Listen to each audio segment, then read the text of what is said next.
he really showed his strength, and he was always a very kind and thoughtful person. But within his illness, I became sick for a couple of days and I really felt my own irritation rise up. We know that grief is very connected to anger, irritability. I mean, we can even say rage. But Willis didn't display any of that. And when I showed my own gratitude to him being such a good patient, he said, I made a choice. And I am a choice advocate, within all of the work that I do, and we do make a choice, and sticking with those choices and our ontology for embodying that is something pretty remarkable when you are going through not only the loss of your own life, but being able to maintain that sense of inner peace and calm as you are engaging with other people. And so I just saw his personal strength as a remarkable part of himself. Welcome to the Wake Up with Gratitude podcast, where we share new and different ways to practice gratitude that you might not have thought of before. Our guests come from many different and diverse backgrounds, and the one thing they all have in common is a passion for gratitude. I'm Julie Boyer, a gratitude and gut health expert, and I love showing you different ways to practice gratitude that you might not have thought of before. Hello, friends. Welcome back to the podcast. I'm so grateful that you're here, and I want to thank you for joining me for this interview with Adele Anderson. It is a fantastic and heartbreaking interview, and I'm just so incredibly grateful that Adele is sharing her story with us on the podcast today. Adele is a life and death coach, celebrating all aspects of living and dying and helping grieving families find grace, grounding, and growth. She is an expert in neuro-linguistics programming, or NLP, and also teaches and trains others to use this incredibly effective coaching method. In June of 2021, she lost her husband of 30 years. Willis approached his journey with cancer with grace, gratitude, and kindness, and Adele shares the many lessons that she learned during that last year that they had together. Adele has a way of using her words to share her experiences and her growth with us in a way that I know will support many of us that are listening. There are so many people experiencing grief right now in so many different ways. And so I encourage you to listen in to what Adele shares today, because the lessons are just absolutely wonderful and so needed right now. And for those who've been around the podcast for a while, you might remember that Adele shared her story of her near-death experience on a previous episode of the podcast. The link to that episode, as well as our YouTube video, can be found in the show notes. This is one you'll want to share with someone in your life who is going through a difficult time and is grieving. May Adele's word bring them comfort during these difficult times. And if you'd like to connect with Adele after this episode, all the links can be found in the show notes, and she does offer a complimentary rainbow energy session. Please welcome back Adele Anderson.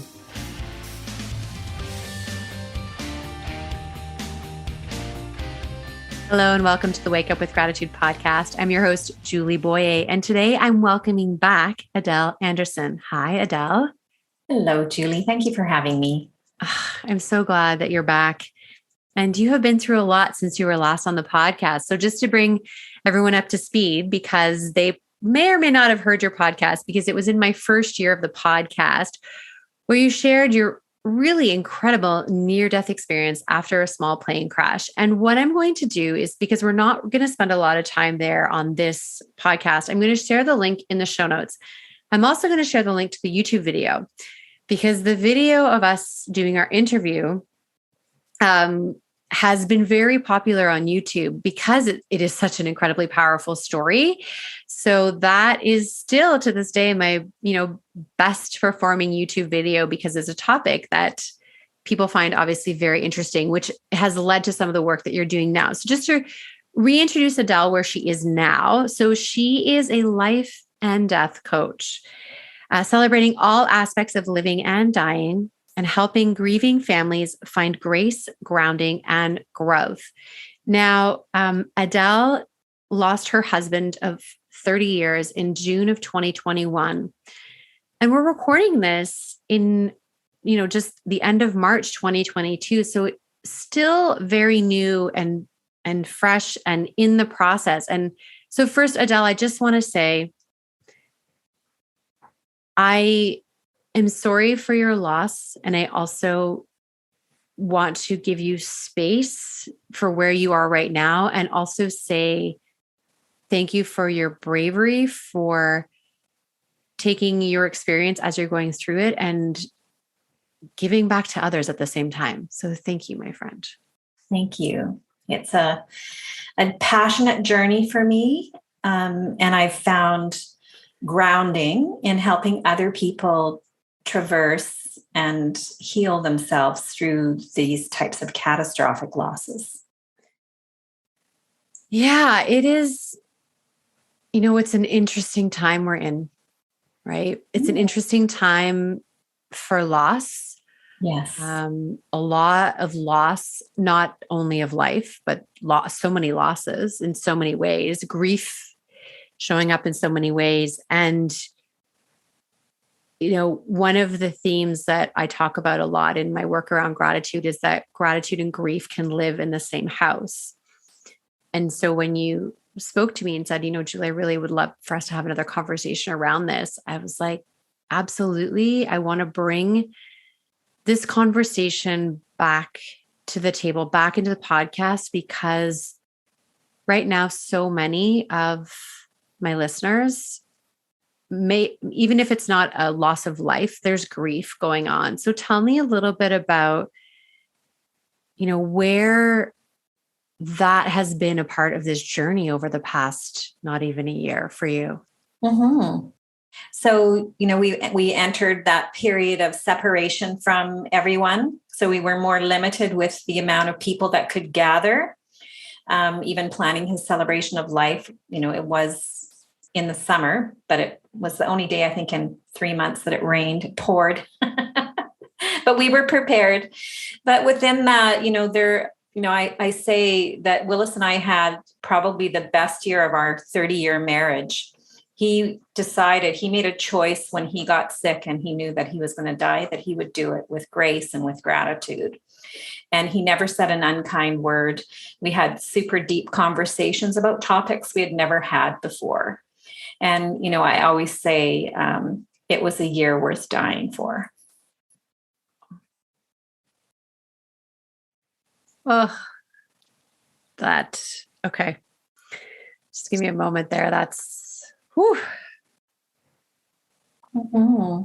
Yeah. So I didn't know how much you wanted to get into the, how he died and stuff. So just, he had a terminal illness and he kind of knew there was a limited amount of time. Is that what happened? Yeah. He ended up being diagnosed with cancer. Yeah. And it's one of the worst cancers that you can get, pancreatic cancer. Yeah. And even though they said that he was a prime candidate for survival, things went wrong on the medical side, and which ended up delaying his treatment until his body became too ravaged to survive the chemo.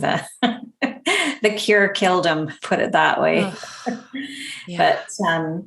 But he really showed his strength, and he was always a very kind and thoughtful person. Mm-hmm. But within his illness, I became sick for a couple of days and I really felt my own irritation rise up. We know that grief is very connected to anger, irritability. I mean, you can even say rage. But Willis didn't display any of that. And when I showed my own gratitude to him being such a good patient, he said, I made a choice. And I am a choice advocate, within all of the work that I do, and we do make a choice, and sticking with those choices and our ontology for embodying that is something pretty remarkable when you are going through not only the loss of your own life, but being able to maintain that sense of inner peace and calm as you are engaging with other people. And so I just saw his personal strength as a remarkable part of himself. When you say choice, I mean, choice has become a very, almost like a can be a polarizing word in our world today, right? People feeling like they don't have choices or their choices are being taken away from them. Yeah. And this coming back to this decision of the personal choice to how he reacted in that situation. I mean, it is an incredible gift. And, you've been a coach, and I know you're a real expert in NLP, neuralistic programming. Is that correct? Neurolinguistics program. Neurolinguistics program. I don't want to say it incorrectly because it's interesting. That was one of the questions that I would get a lot on our video was like, what does NLP stand for? So just wanted to clear that up right from the beginning. So you can't, you come into this situation as you, with all that you bring to it and all your background and the way the brain works and the way our language works and the way you coach people. And then your husband shows up in his way as well. And with different choices. And like you said, in that moment when you got sick and you felt that anger and the irritability almost right away, and yet he never displayed that for an entire year. So, you are doing very different coaching now. You are connecting with people in a different way. And is that specifically connected to the experience you went through in that year? How do you think that your work has evolved? Mm-hmm. Well, from my earlier podcast, you knew that I had a near-death experience. And even though I wasn't pronounced dead at the scene, if you look at the criteria and the common themes with near-death experiences, I had 9 out of 10 out of them. And so I really believe that it was a near-death experience. I had a choice to come back into my body, and I made that choice. So I believe that there was something beyond this life. And I did interview a lot of people that had near-death experience in that 30-year period. But then when Willis died, all of that came into question. So, our belief systems, even though we think we have a foundation, sometimes they can be shattered by these deeply emotional experiences. So it didn't actually help me through the grief process. And I found that I had many tools to help myself, through my coaching tools and particularly through neurolinguistics programming, the ability to desensitize emotion and, rise out of the pain. But I felt my soul was broken. And I always say that grief is a body, mind, and soul recovery. And I just got my sister-in-law sent me a little thing on Facebook Messenger today that said, we don't overcome grief. We just learn to swim in the ocean. Like it's so many people say, I feel like I'm drowning. So it comes back to my plane crash, which is quite funny. And then I always say, well, these are the tools that are going to allow you to just come up and take a breath and stop feeling like you're drowning. But these are the aspects of it.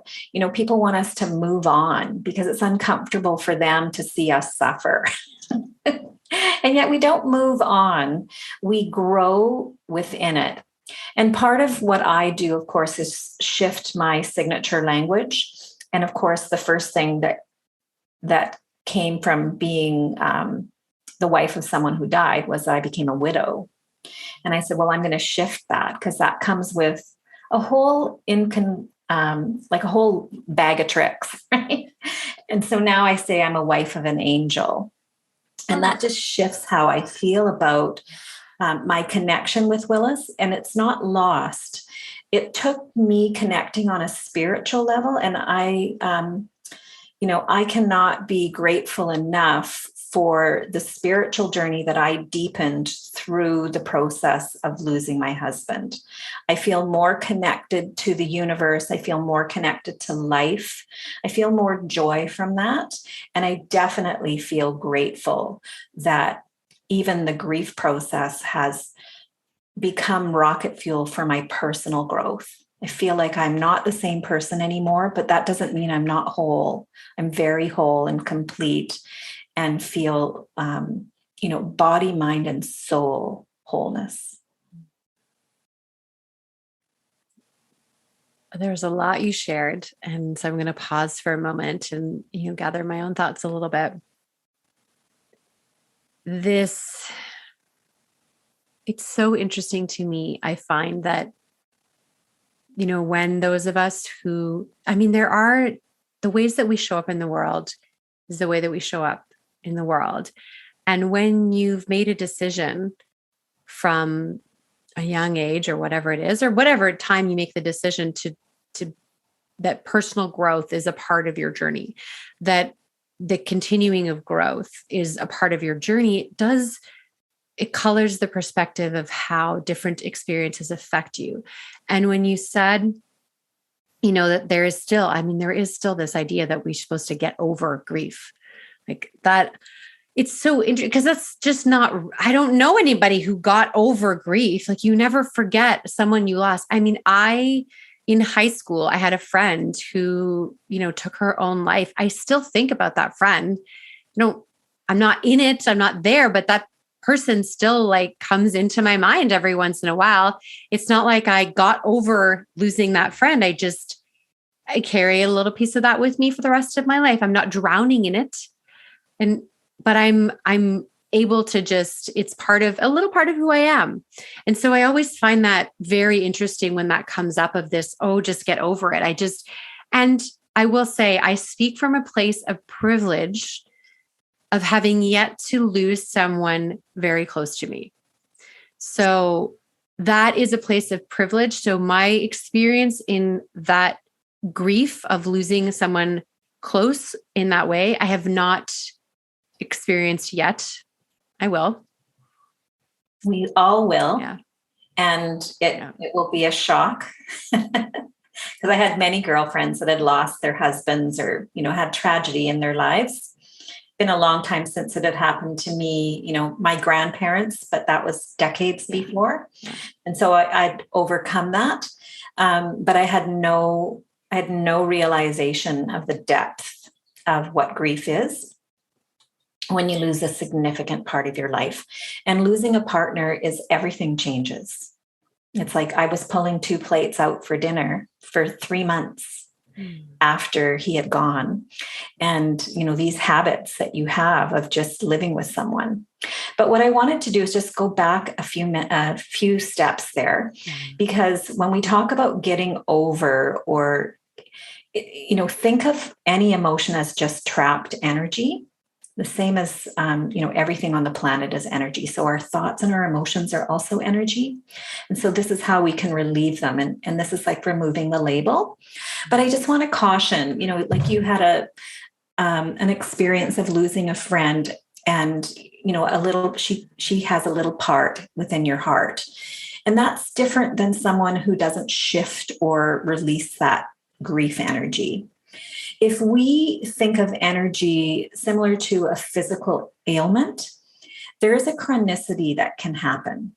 So if we leave our emotion of grief unchecked for, say, 2 months, it becomes a mindset. And if we allow that energy of grief to be a mindset for 4 months, which is the chronic months period of a physical illness, it can become a personality trait. And this is where we have witnessed within probably everybody within a group of friends and family or someone that you know or know of that never got over something. And when I say never got over it, it's getting over the pain of the emotion. Right. The physical pain, anxiety, emotional entanglement to that deep loss.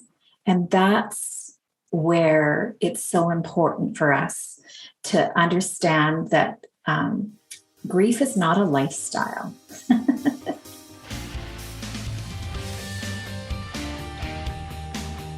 We'll be right back to the podcast in just a few short moments. My friends, I have a gift for you. I created a beautiful gratitude meditation that you can download directly to your phone.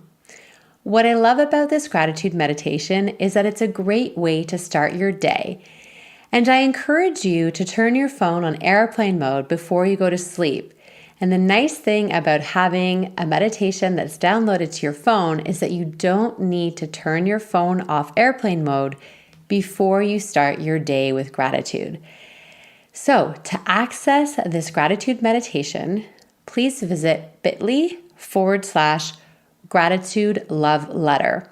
It's all one word, and gratitude, love, and letter are all capitalized. So that's bit.ly/gratitude love letter. As a bonus, I'll be sharing with you my weekly gratitude love letter into your inbox. It's something that will bring joy and happiness and, of course, gratitude to your inbox every single week. That way, you'll never miss another episode of the podcast. You'll hear about other podcasts and blogs and articles that I find interesting and want to share with you. And I also share some of my favorite photos that I've taken that week. So if we're not connected on social media, you'll get the best of Wake Up with Gratitude in your inbox as well. All right, friends, let's get back into this episode of the podcast. We are meant to grow through the deepest experiences throughout our life. And this is when we grow. We don't grow. This is like basic psychology. So many of you already know that we grow through challenge. Yeah. And something that is dropped to your knees painful is an opportunity for us to go to the moon growth. And that's where I encourage, it's not about losing the love or leaving the love that you have for that person behind. That's a completely different thing than the grief that you feel. Post-traumatic growth. Yeah. Post-traumatic growth. It's becoming a more understood term and there's a choice in that, right? Mm. And I think you even said it actually when you were talking about your experience, is that there were lessons going through the experience. Like when those of us who are aware that post-traumatic growth is a thing, that we grow through our challenges, often when we're in a difficult situation or it's still fresh, we're asking ourselves the question, like, where am I learning from this? Like, where is the growth in this? Even though we may not want to, like at that moment in time, like we don't want to find the growth. We don't want to look for it, but it's this awareness that it's part of that human experience, part of the journey. Yeah, it's interesting. I had a moment there where you were just talking about being trapped in grief and not being able to move through that emotion. It kind of brings me back to, having a couple of miscarriages and how I don't wish that on anyone.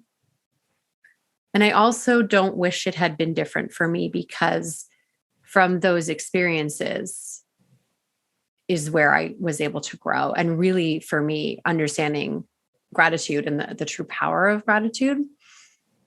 Yes, completely. Yeah. I practice gratitude every single day. It is a lifesaver. It's a lifeline for me.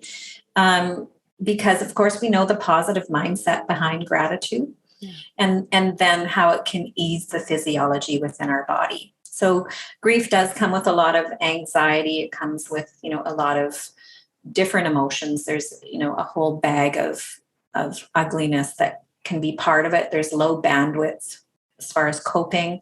There can be anger, there can be rage. It's not necessarily, don't take it personally if someone who's grieving gets angry.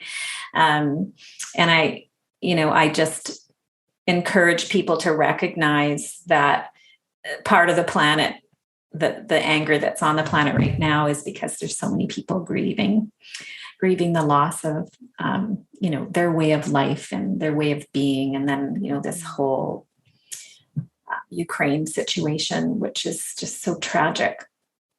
But people are grieving, and we might not recognize the signs of grief, but a heavy sigh can be a sign of grief. Outbursts of anger where it takes you by surprise can be a sign of grief. Low coping mechanisms can be a sign of grief. So if, you're experiencing some of these emotions that are rising up and you're like, where did that come from?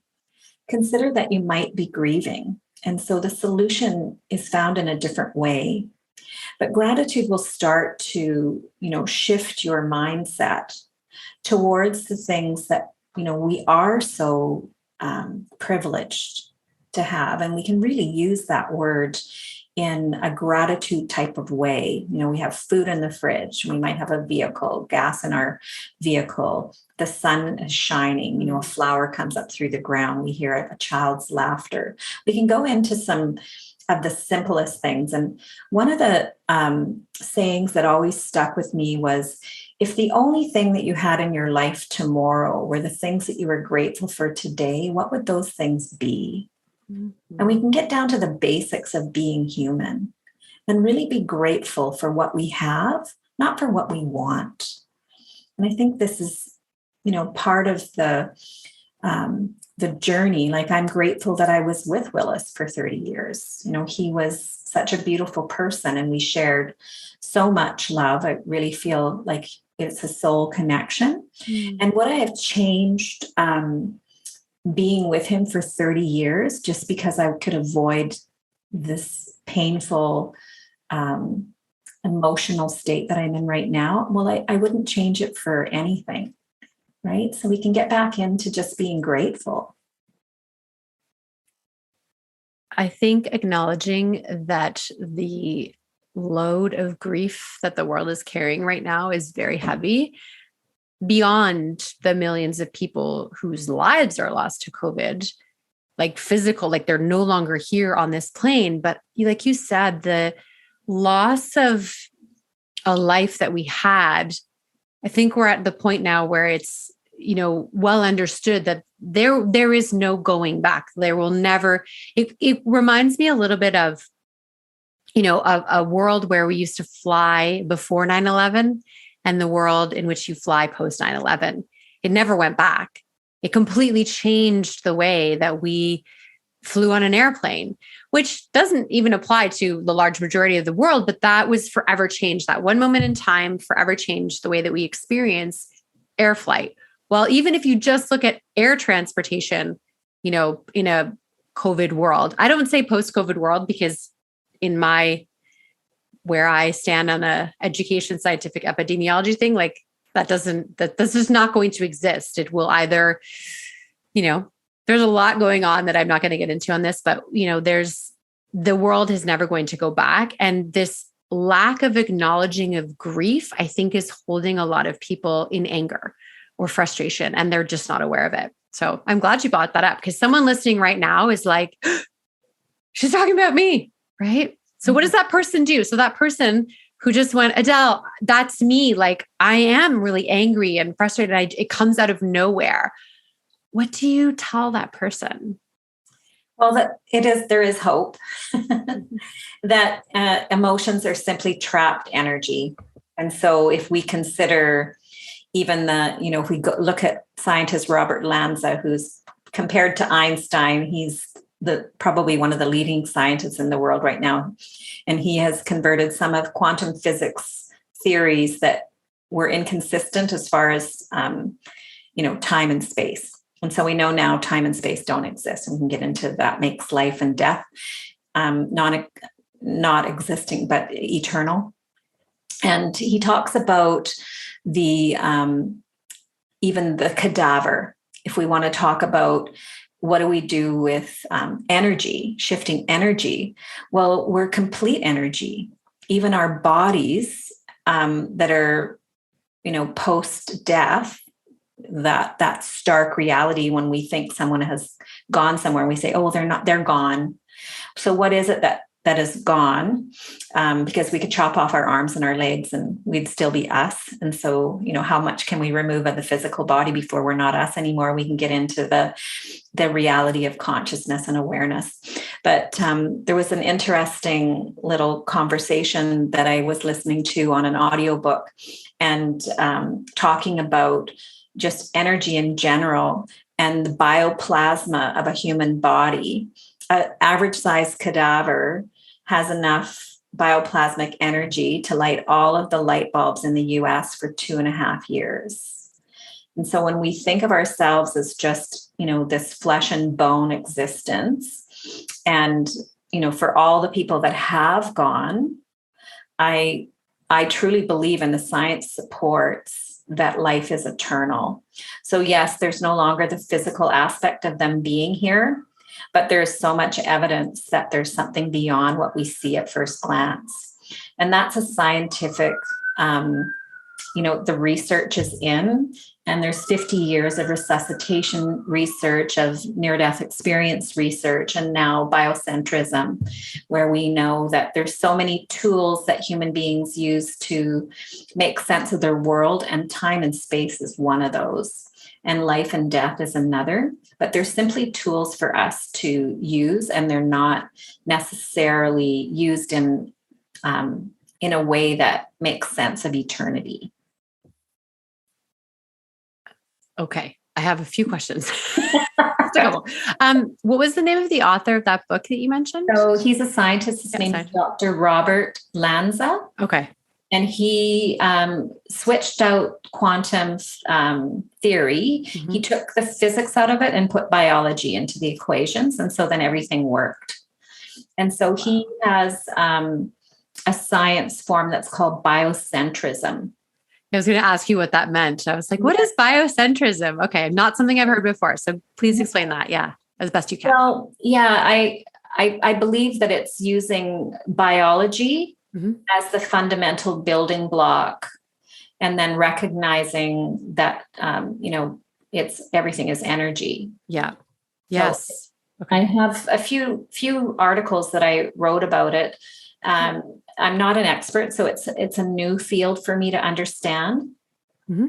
But it certainly gives us a lot of information about, even Einstein said it long ago that, it's just life and death is simply a persistent illusion for us. And then Robert Lanza says that there is no time and space, so there is no life or death. It's simply eternal. And so we use these old belief systems and sometimes get trapped in it. And then within that, we get trapped in the pain of our grief because we don't see that person. We can't hold their hand or share a meal. And yet, there's so much more if we choose to lean into that. And there's a great Netflix series out right now. It's called Tyler Henry, Life After Death. Yeah. And he's just this young guy. Yeah. He's so sweet. And he's a medium.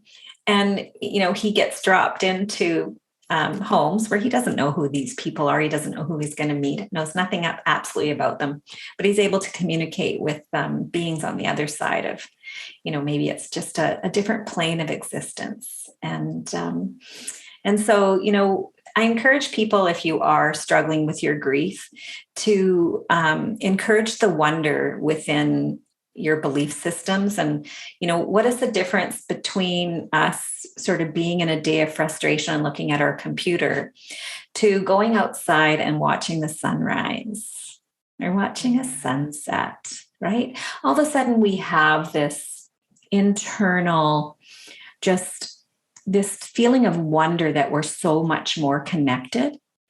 And we find that in nature a lot. Yeah. And so if you are grieving, I would encourage you to just be curious about why you feel the way you do when you are, gazing at the infiniteness of, I can see your beautiful sunrises behind you. Because it's your thing, right? It is my thing. You are correct. It's so interesting. You mentioned Life After Death. I started watching that on Netflix as well. And I really, it's so wonderful. And because I've also had a near-death experience, it's easier for me to just totally be like, yep, that's what he's doing is totally possible and real and it's happening. And I think that does help. But there's something you said there, which is a lot of how, I don't remember where I had heard this before, but that we are all energy. We are beings of energy. And within this vast universe that we have, energy cannot be created or destroyed. It is simply change into an other form. And so the way that I think of it is that, our form doesn't our form might go right now, but the essence of us, the essence, that spirit, that soul remains. And there are lots of different ways that I think about that for sure. I lean on a lot of what, Wayne Dyer's teachings. I really enjoy his work very much, as well as just, some of my own experiences as well, having kind of seen what happens a little bit on the other side, or my own connection through at the time, which was a connection where, Jesus came to me in my experience, which is, it's interesting that you mentioned it's like, look at your own belief systems and how that is serving or maybe not serving you in the way that you're looking at grief or loss or what happens when we die or our energetic body. And maybe that belief isn't serving you. Right. Mm-hmm. That's possible. Yeah. And I mean, I think everyone, knows body, mind, and soul. Well, what exactly does that mean? And what does it mean if we're not going to, feeling incomplete in that area? Mm-hmm. So what part of your soul is not connecting to your life right now? Are we just body, mind?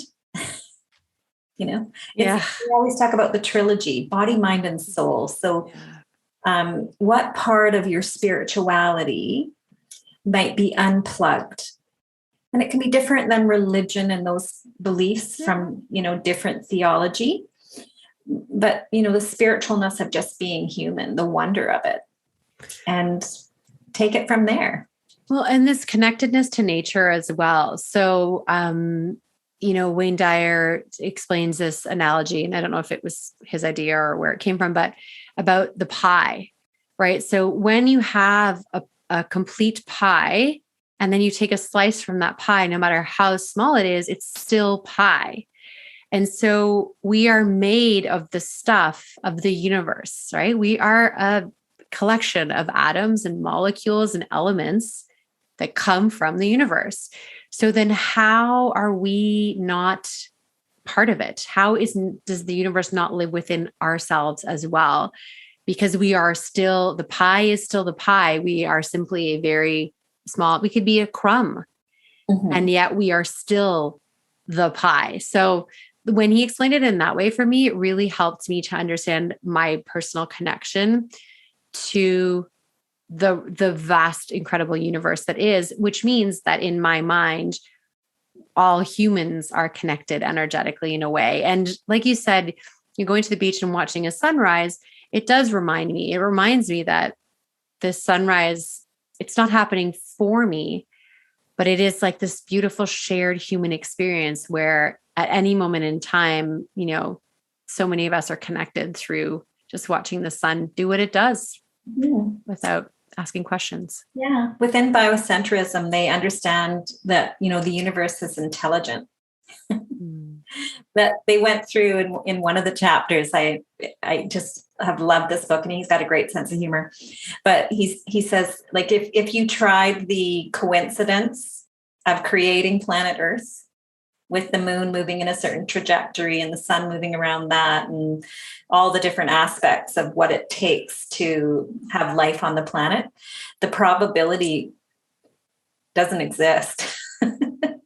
And so the fact that the universe is actually conscious and intelligent, and that we're a part of it. And it was interesting, the pie metaphor that you used, and getting back to this idea of, we are energy. And again, he gave the metaphor of, again, you talked about the molecules, the quarks, the atoms within, and then the space that is between the space of those, which we hear Dr. Dispenza talk about that. And he said, if you break that cadaver down into the black space that's between the atoms and the molecules, the amount of physical biomass is too small to even see with a microscope. So literally, like, we see this collection of who we look like in the mirror, or the desk in front of us, or the computer that we're using. And they say, it's just an illusion. Yeah. We're really creating, things for a period of time, but really it's ashes to ashes, dust to dust. And back to the earth we shall go. And these old sayings, well, what do they actually mean? What do they actually mean? And then, we can understand this, maybe the simplicity of life, that we agree that, we're here in this form for a period of time, and then we're something else. And why should we, have that stark, I had another analogy of, everything in life is the circle, right? And then we think of life and death as this flat line. It's like, the circle of life, the circle of whatever. And then all of a sudden we have this belief of this stop line. It just doesn't make sense in so many ways. But it did give me comfort once I made that deep spiritual connection with Willis on the other side and really embodied my own spirituality. I embodied peace. And I'm not saying that I'm not still traveling through what I call firsts and casseroles. But I am nowhere struggling like I was struggling in the beginning. Yeah. And I pay homage and am grateful for the spiritual tools that I was able to gather and utilize every single day to bring myself back into feeling whole again. Adele, I adore you. I thank you for your bravery to speak. Your energy is very infectious in a good way, of just this hopefulness and this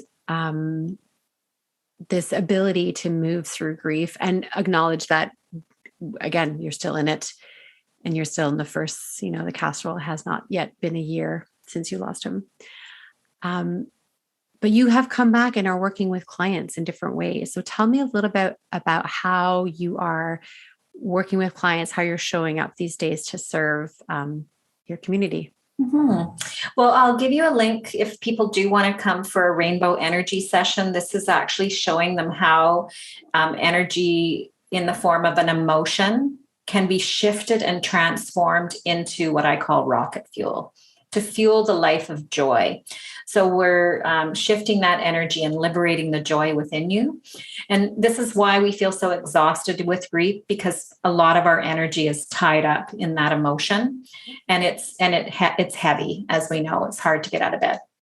So this is where my work has organically transferred, because people were like, oh my God, I have an aunt that just lost her husband, or, I have a friend whose daughter is just not thriving after losing her mother. Can she see you? So yes, I'm working one-on-one with clients. I'm just about to launch what I'm calling Firsts and Casseroles.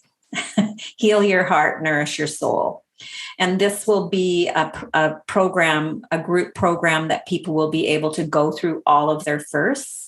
So it'll be once to twice a month, depending on how that rolls out. But watch for it. I think it'll be great. It's going to support people through those, the birthdays, the anniversaries, the family events, the seasonal celebrations, which can drop you to your knees.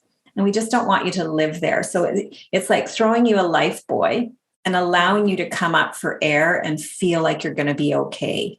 And it's okay to feel joy.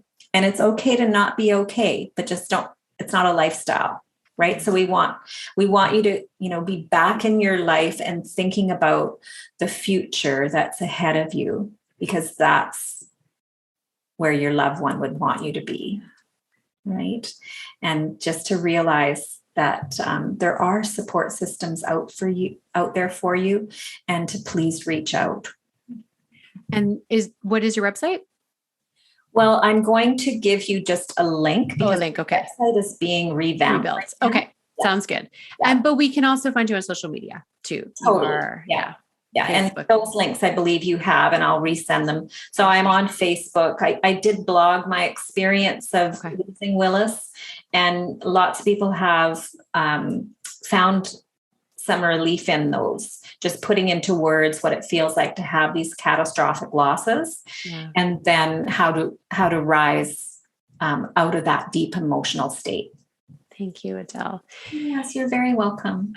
Thank you so much for what you shared with us today. And, to our listeners thank you for honoring this time with us. And hopefully there are some of the things that Adele shared today that have piqued your curiosity and are inviting you. I feel like this is a real invitation, Adele, to explore not only grief and gratitude, but also different ways of thinking about what happens after death and our existence here. There's just a lot of beautiful ways that you are inviting people to just do some exploration. So thank you very much. I'm so grateful for you and so glad that you said yes to coming back to the podcast. Yeah, thank you so much. I'm very grateful as well. I'm grateful to share. I'm grateful to help. And I just think it's a conversation that is often left unhad or unsaid. And yet it's so valuable because we're all moving through, the ups and downs of life. And then what do we do with it? Thanks for sticking around till the end of the podcast. I appreciate you. If you're not already following us on your favorite app, make sure you click on the check or follow podcast so you'll be alerted every time there's a new podcast episode. If you enjoyed the episode and want to help us grow, here's some easy things that you can do. You can leave a review on your favorite app. You can share this podcast with a friend and send it directly. And you can also share through social media. Feel free to tag me on any posts in your stories and I'll repost. Thank you to Paul Tedeschini for doing the post-production audio for the podcast. And one last thing, I hope you're choosing to wake up with gratitude every single day.